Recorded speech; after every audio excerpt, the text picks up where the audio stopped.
Ladies and gentlemen, good day and welcome to Shaily Engineering Plastics Limited Q4 FY21 earnings conference call. This conference call may contain forward-looking statements about the company, which are based on the beliefs, opinions, and expectations of the company as on date of this call. These statements are not the guarantees of future performance and involve risks and uncertainties that are difficult to predict. As a reminder, all participant lines will be in the listen-only mode, and there will be an opportunity for you to ask questions after the presentation concludes. Should you need assistance during the conference call, please signal an operator by pressing star and 0 on your touchtone phone. Please note that this conference is being recorded. I now hand the conference over to Mr. Amit Sanghvi, Managing Director, Shaily Engineering Plastics Limited. Thank you, and over to you, sir. Thank you very much. Good morning and a warm welcome to all the participants to the post-results investors and analysts meet of Shaily Engineering Plastics. I hope all of you are safe and healthy. I have with me Mr. Sanjay Shah, our Chief Strategy, and SGA, our Investor Relations Advisors. I hope you've had a look at our new comprehensive investor presentation that is uploaded on our website and the stock exchange. We've seen major peaks and valleys during the year FY21. Starting of the year with a standstill for the entire economy and has also impacted us. After much delays in constructions as well as equipment installation, we have finally successfully commercialized operations at our carbon steel furniture plant in December 2020. This was one of the most technologically advanced projects which we had undertaken outside our core area of expertise. And unfortunately, due to the pandemic, we had zero to minimum support from suppliers of various equipments to set up the facility. In spite of such challenges, today the operations are running fairly smoothly. This shows our uniqueness and ability to grow in the most difficult of times. I'd like to announce the resignation of Mr. Arvind Kalra from the position of Chief Executive Officer due to health reasons. Unfortunately, Mr. Kalra contracted COVID in the month of March, and since his return from the hospital has continued to have some health issues, due to which he is unable to resume his responsibilities in the company. I would like to sincerely thank Mr. Kalra for his contribution during his short tenure, which has helped Shaily in streamlining its operations and achieving new levels of operating efficiency.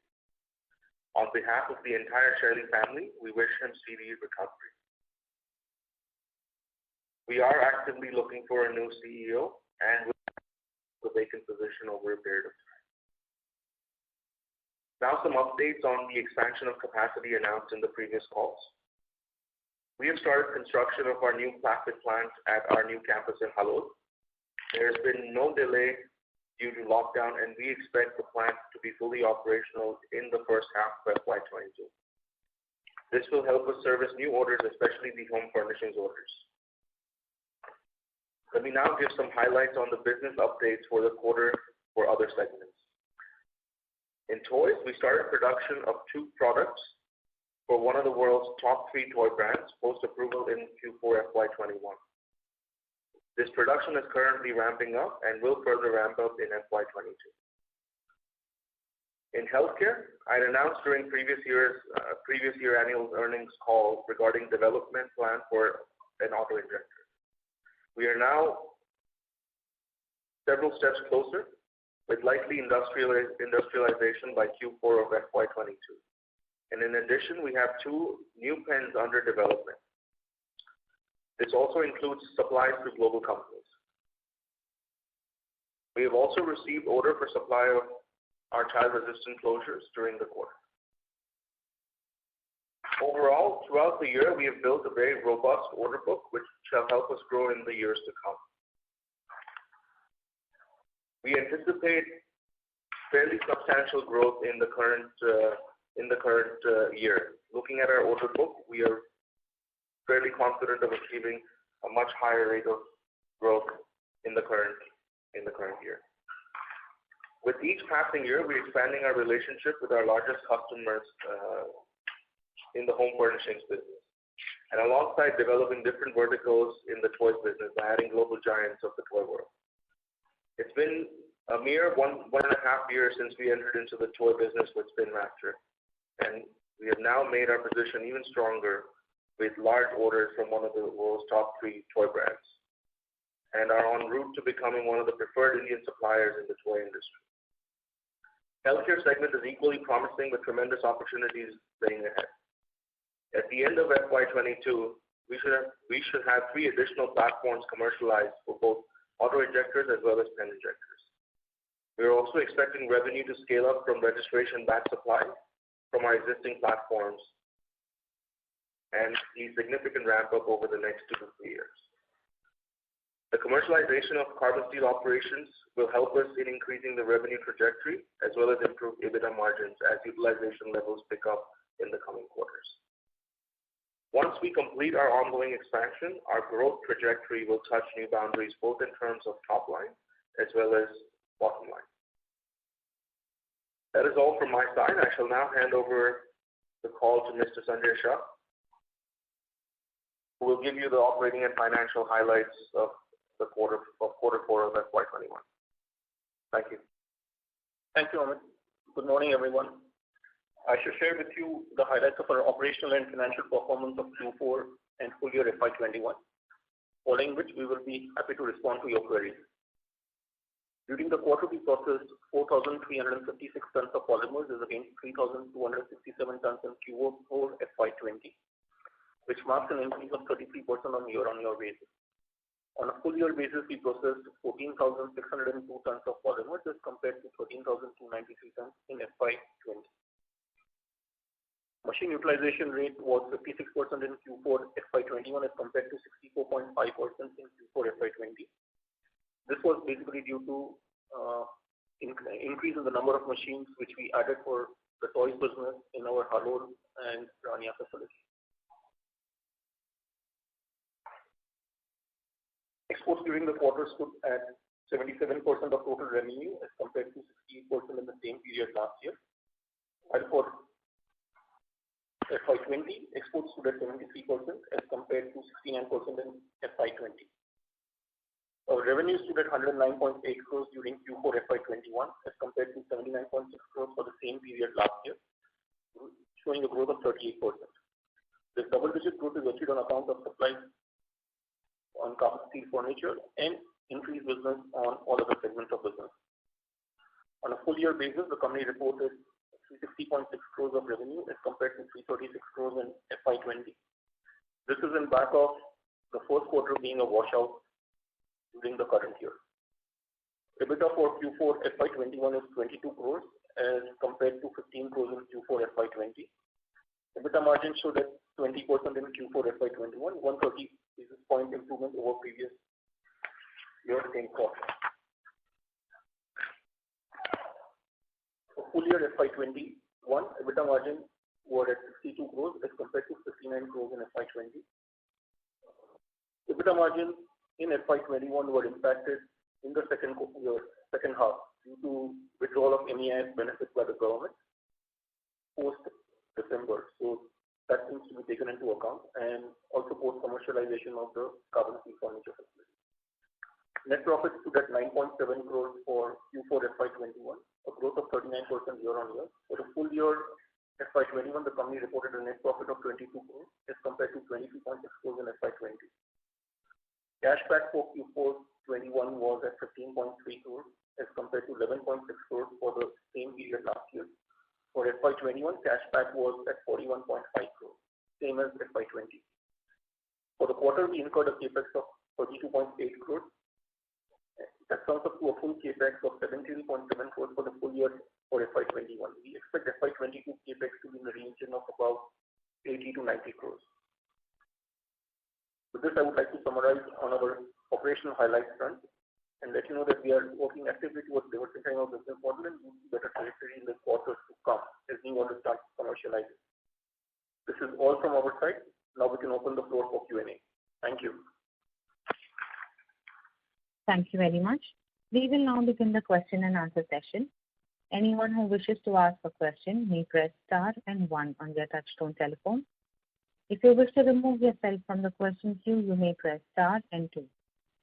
Participants are requested to use handsets while asking a question. Ladies and gentlemen, we will wait for a moment while the question queue assembles.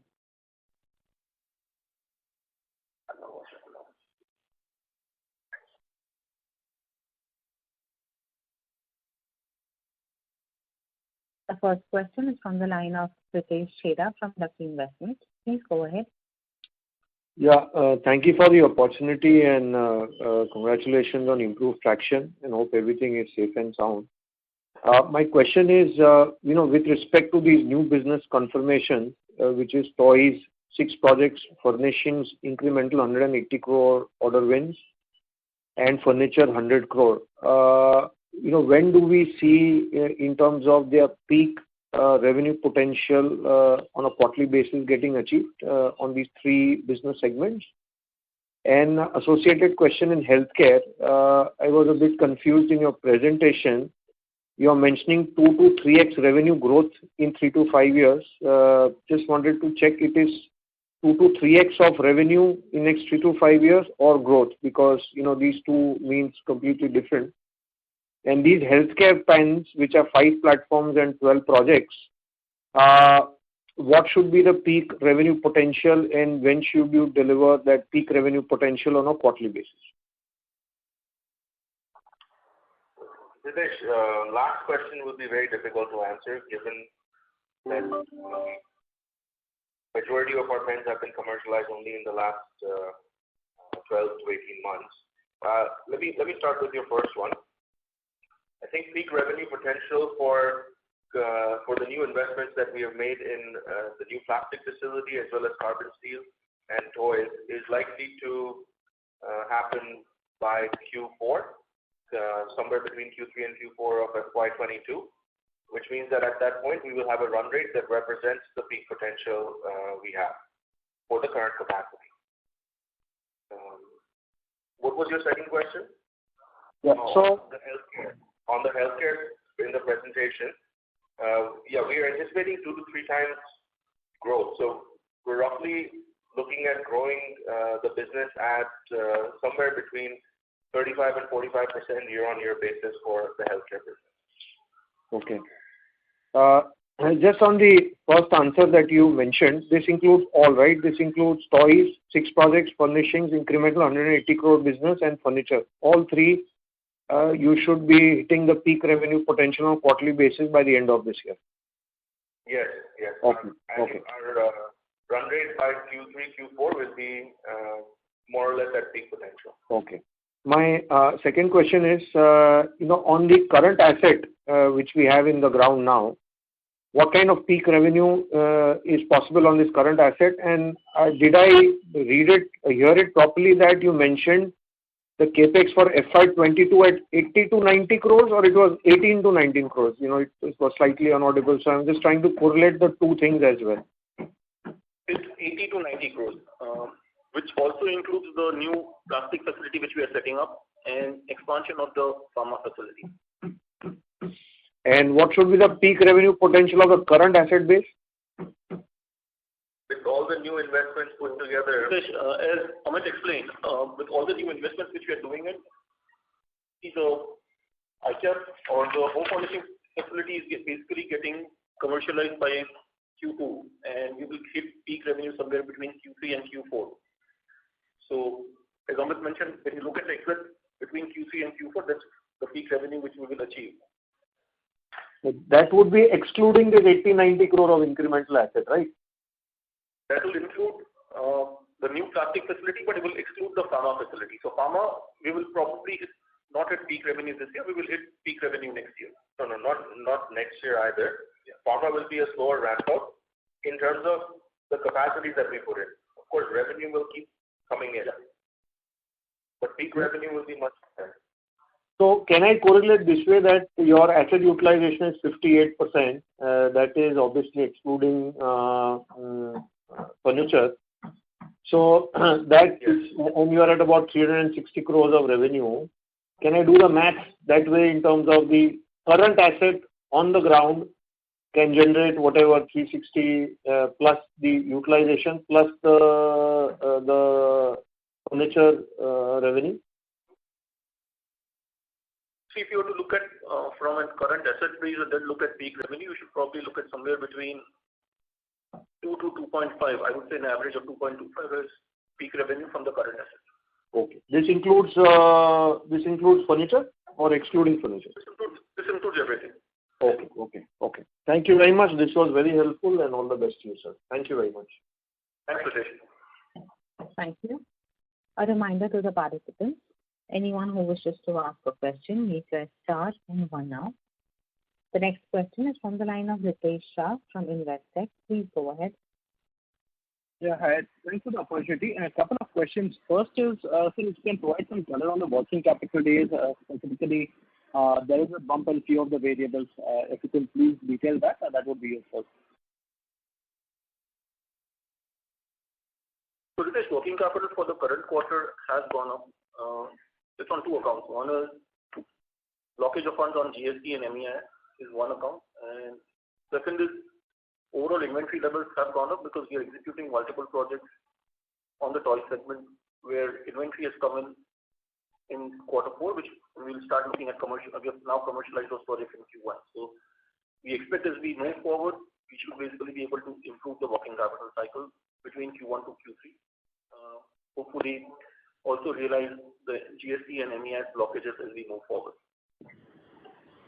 Great. Would it be possible to quantify how much is the number for GST plus MEI here? And what is the normal inventory and working capital days one should look at going forward?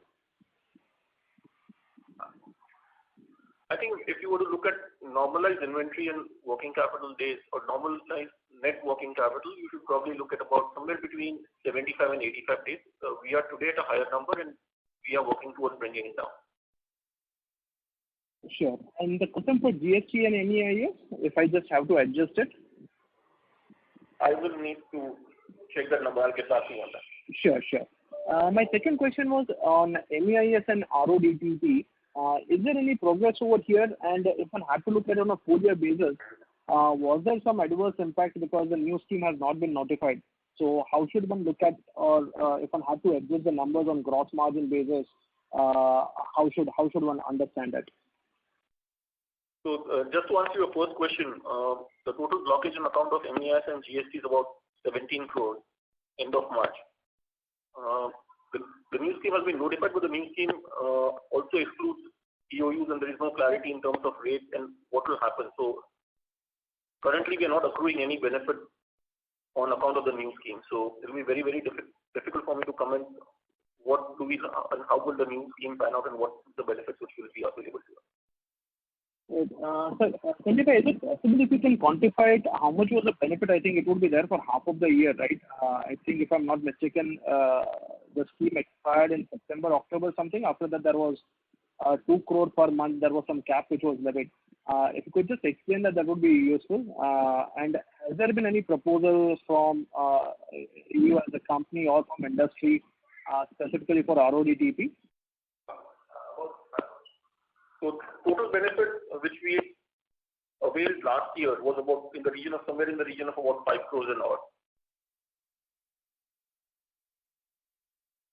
Sure, that helps. And last question is on business outlook. This is specifically for Amit.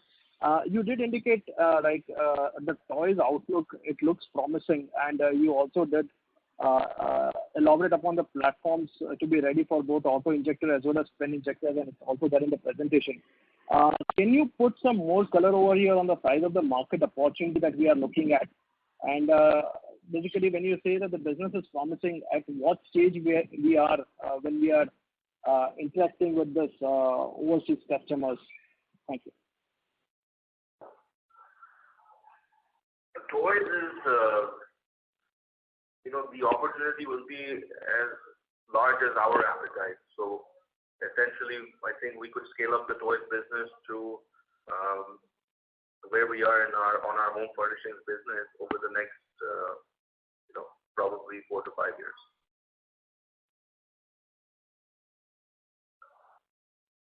Sure. And specifically on the auto injector and pen injectors?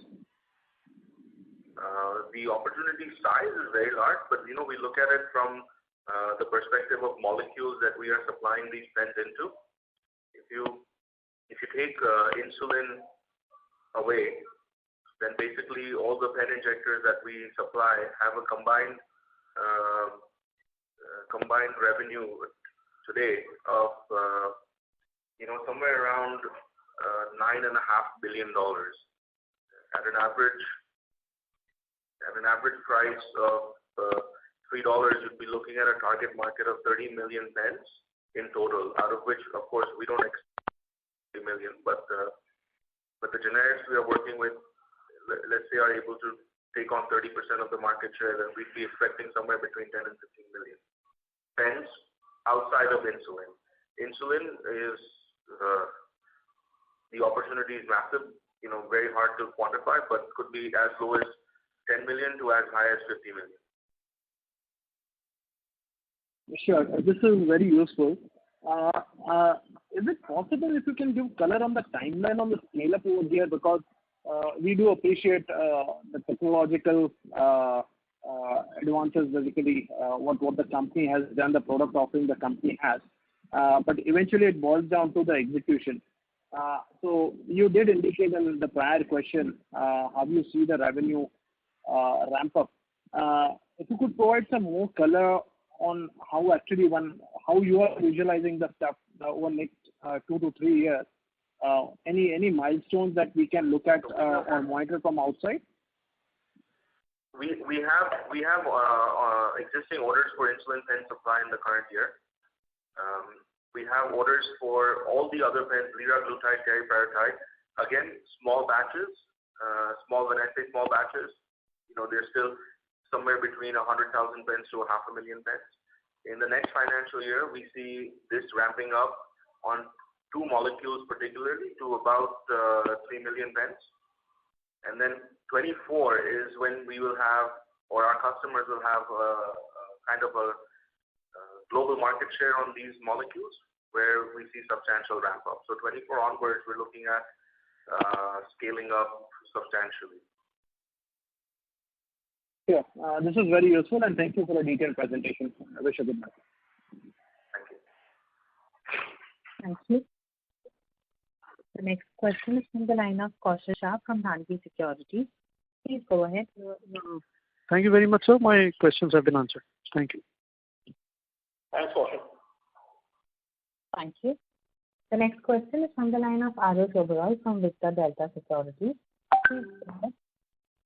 Thank you, sir, for the opportunity. I have a couple of questions. The first one is that how much sustainable is our margin profile?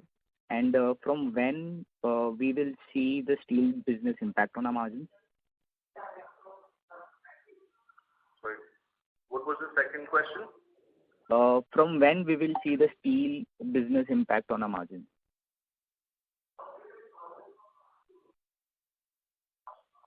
So, I saying on the margins are sustainable, and as we move forward, we expect margins to grow in the coming years.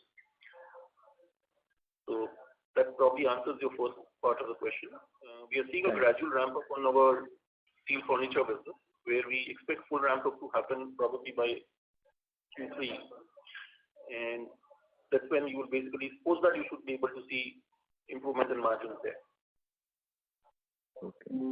And second one, from FY20 to FY21, our exports have increased by 6%.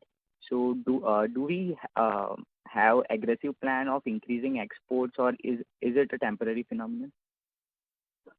Most of our business is export, and exports will continue to grow for us. Okay. Even if you were to look at toys is all of it is export, so it's going to grow for us. Okay. Thank you, sir. That's all from my side. Thank you, Arush. Thank you. The next question is from the line of Kunal Jain from District Capital. Please go ahead. Hello. Can you hear me? Yes, please go ahead. Thank you, sir. Thank you for opportunity, sir. So my first question is for carbon steel. Are we planning to target other clients apart from home furnishing majors? Not at the moment. Not at the moment. Okay.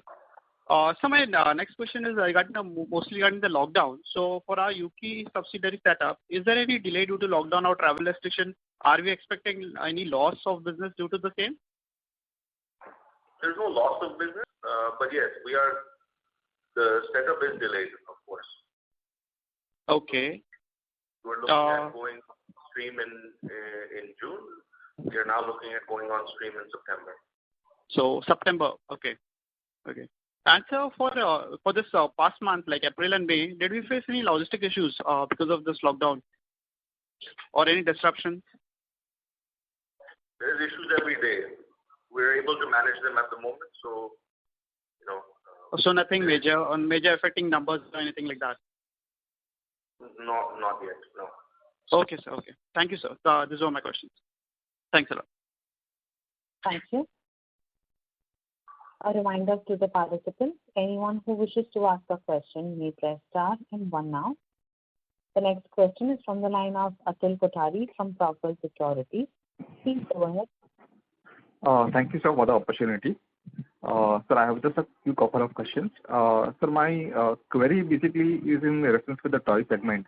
So currently we are having only 2 companies as customers, or do we cater to more clients as far as our toy segment is concerned? We are currently working with 2 companies, and as we move forward, we will look at adding customers. But these 2 companies also, we see a lot of growth potential which is there. Okay. And sir, while you are looking for expansion, will you also be targeting Indian toy brands? No. Okay. And secondly, sir, was there any loss of business in Q1 FY22 due to the lockdown on account of the second wave of COVID-19? Minor, yes, there has been some. Okay. Again, since the monthly plan that we make, we have had some issues in April and March primarily because of availability of people. Okay. So the overall impact will be marginal or it will be significant? No, it will not be significant. It will be marginal. Okay, sir. Okay. Thank you very much, sir. That's all from me. Yes. Thank you. The next question is from the line of BP Rajesh from Banyan Capital. Please go ahead. Yeah, hi. Thanks for the opportunity.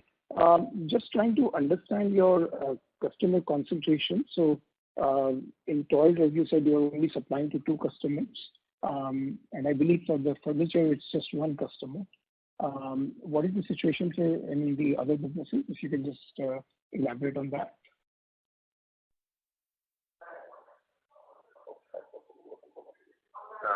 Essentially, if I look at, we probably have apart from pharma, we probably have a list of 20 to 24 customers, and the top 6 or 7 would contribute to 85% of our revenue. Okay.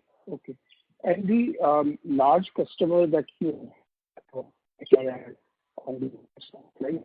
Are those contracts long-term in nature? What is the structure of those arrangements? We won't be able to disclose contracts, but what I can tell you is we've worked with, once we acquire a customer, I don't think there's been a single instance in the last 32 years of company's existence where we have lost a customer. Okay. Yeah. All right. But those are not conditions. Right. Now, I was just trying to understand whether those contracts are long-term in nature or they can be terminated on a very short notice and they can, contract with some other parties. I was just trying to get a sense of that. Typically, they are long-term in nature. The type of business which we are in, you could not be looking at short-term. Okay. All right. Thank you very much. That's all. Thank you. Thank you. We would request the participants to please press star and one to ask a question. The next question is from the line of Chirag Jain, an individual investor. Please go ahead. Hi, thanks for the opportunity. So my question is on the management side. As Mr. Anil Kanda has left the company, so how are we looking for the next CEO? So would be he joining from the promoter family, or would be he on the professional side like he was from Mr. Anil Kalra was? It's open. There's no boundaries as such. There is a candidate profile we're looking for, and then I think we're quite open in terms of what background the CEO comes from. But yes, there will be a heavy emphasis on operations. So. Yeah, got that. Another side, my question is on the in total fixed asset side. So we have approximately 220 crores of fixed assets on our balance sheet. So can you give me a rough estimate on how the segment-wise would be it healthcare and the plastic side and the pharma side? We would not be able to give you that breakup. Okay.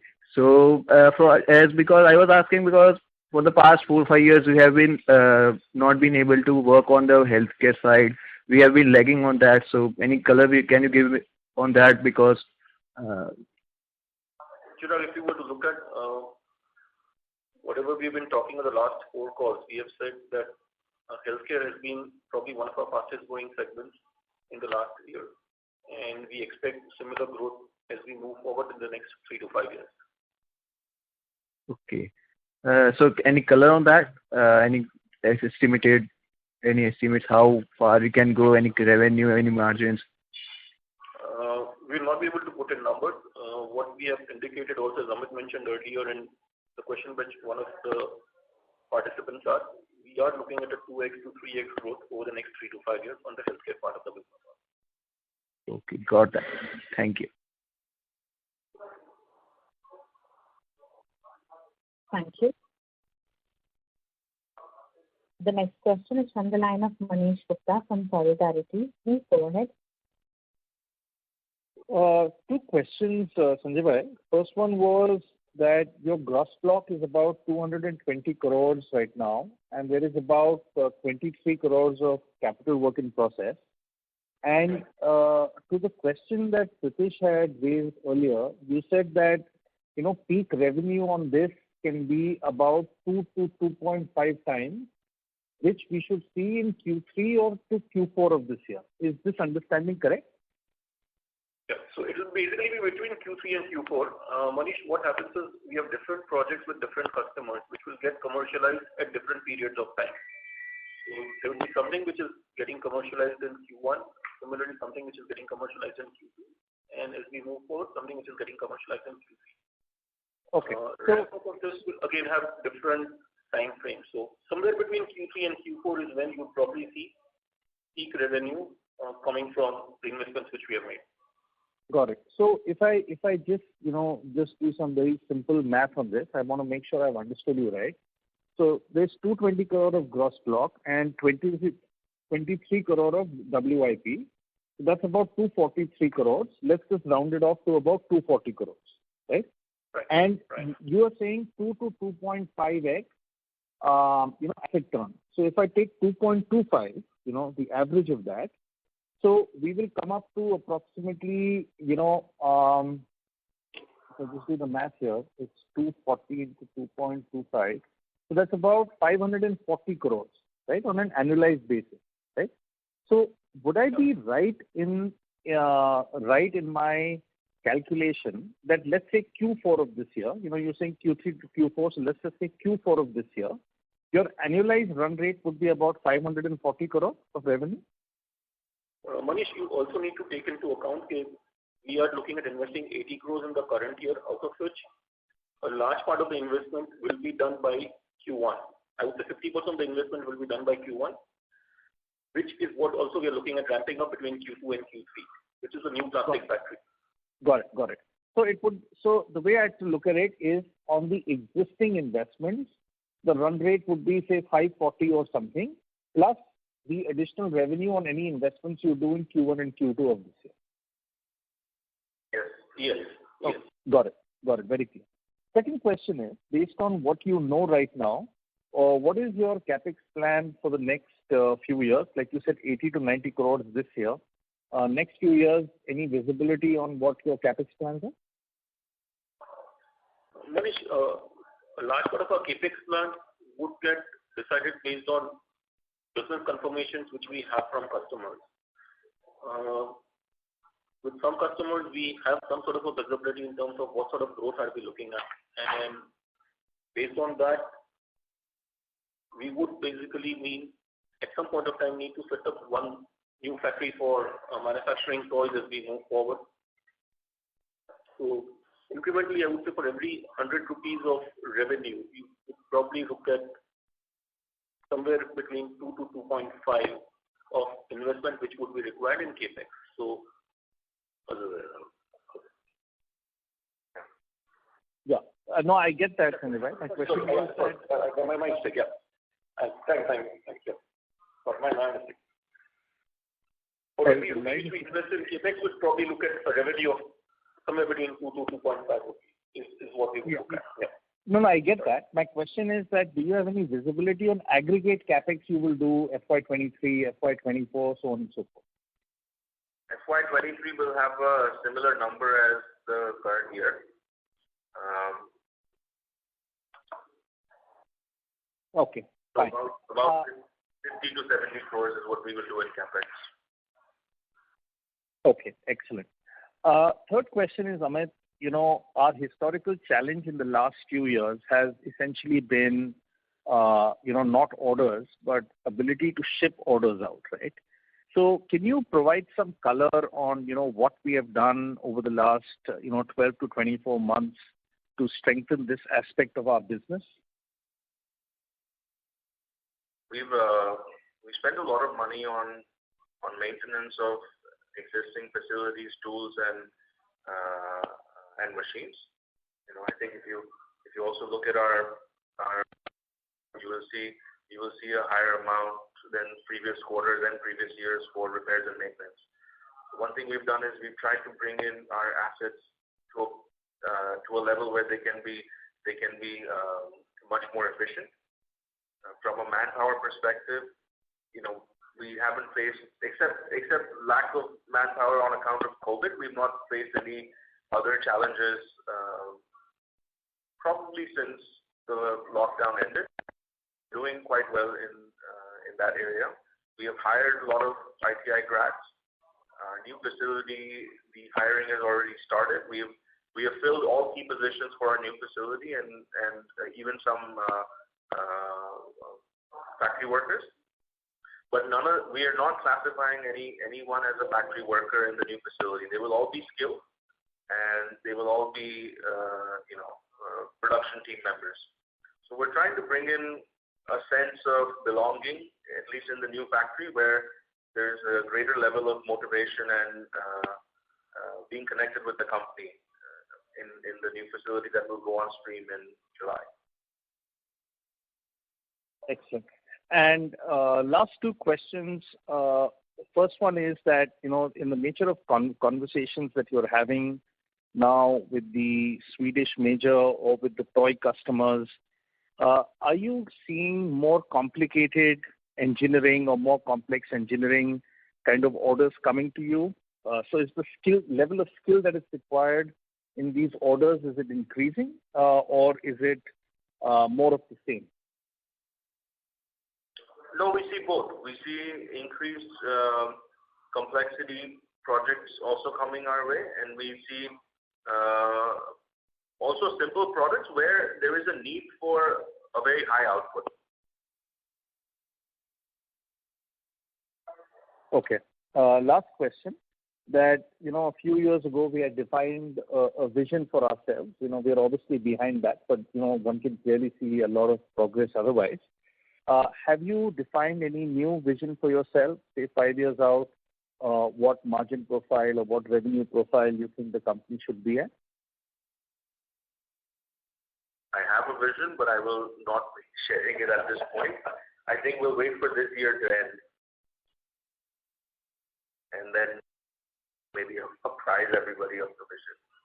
Okay. So, last call... It's less to do with revenue and numbers and just overall vision in terms of where the company should be headed. Okay. So, Amit, last call, I had requested this, that, if we can have a 5-year kind of roadmap and, you said you'd take a look at that. So I think at some point in time, it would be good if, one can, share in management's longer-term vision of where the company is headed. I mean, we are long-term shareholders, right? So yes, while the short-term is important, we are looking at the long-term. So I think it'll be good if, you can put this on the calendar at some point in time. Sure. Thank you. Thank you. Thanks, Mani. Thank you. The next question is from the line of Nikhil Jain from Galaxy International. Please. Yeah, thank you for the opportunity, sir. So just a couple of questions actually. So first was that do we anticipate that our debt levels will be increasing year on year, given that the capex that we are planning to do is something like 80 to 90 crores every year, this year and next year. So right now they are reasonably so it's not uncomfortable, but they are reasonably high, right? So is there any plan that we have on let's say, or what would be the guidance on that kind of a thing? So what would be the debt level going into FY22 and yeah. That was question one. Nikhil, if I were to look at from a debt level perspective, probably you're seeing a peak level debt peaking out at its peak in the current quarter or so. Post that, you will see debt levels going down, absolute debt levels going down, and as the ramp up in revenue happens and you basically see overall debt equity and debt to EBITDA going down. Even if we were ever to look at March 21, while debt to EBITDA you might see is a little higher, there are two things which need to be kept in mind. There were two major projects which we executed last year and one project which is getting commercialized this year, for which debt was raised last year. We had COVID, due to which there were delays on the steel furniture plant. All of the ramp up will happen in this year, so you will basically see overall margins going down. But in spite of that, our DSCR margin or DSCR ratio has been quite healthy even for March 21 and as we move forward. So DSCR has been very, very comfortable. And okay. These are ratios which we constantly monitor on a month-on-month, quarter-on-quarter basis. Right. Okay. Good to know that. So that was question number one. Question number two is, in the last quarter call, you overall said that in FY22 we are looking at, let's say, a top line of around 550 odd crores, right? So is that the current visibility for this year also? Right now, given that we have a second wave of COVID and other things. Yes, we would say we are still on the same number. We would have the same visibility. Yeah. Okay, fair. Thanks a lot. Thank you very much, Nikhil. Thank you. A reminder to the participants, anyone who wishes to ask a question may press star and one now.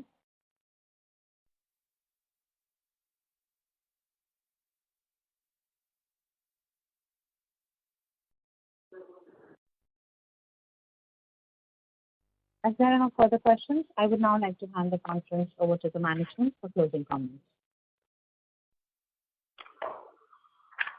Thank you everyone for joining the call. We hope we've been able to answer your questions. For any further information, I request you to get in touch with SGA, our investor relations advisor. Thank you once again, and season's greetings to all, and stay safe.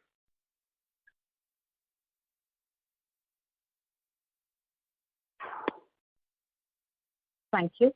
On behalf of Shaily Engineering Plastics Limited, that concludes this conference. Thank you for joining us, and you may now disconnect your lines. Thank you.